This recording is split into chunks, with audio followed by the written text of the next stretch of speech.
Shuhet një familje në aksidentin fatal, vdesin prindërit dhe 2 fëmijët. Audi përplasi makinën, theu shtyllën elektrike dhe përfundoi në kanal duke shkaktuar coptimin e mjetit tip Toyota. Në autostradën Fier Vlorë mëngjesin e sotëm u shënua një aksident tragjik me 4 viktima, një mjet tip Audi përplasi makinën Toyota dhe më pas u përplas me shtyllën elektrike duke e thyer atë dhe përfundoi në kanal.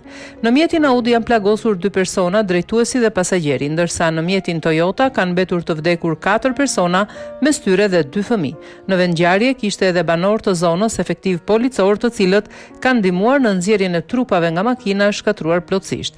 Aksidenti ndodhi në afërsi të fshatit Panaja pas orës 8 të mëngjesit të sotëm. Policia bëri të ditur se kanë ndëruar 10 personat që ishin në makinën Toyota, ndërsa 2 të tjerë kanë mbetur të plagosur në automjetin tjetër që dyshohet se ka goditur nga prapa makinën ku ishte, mendohet e gjithë një familje.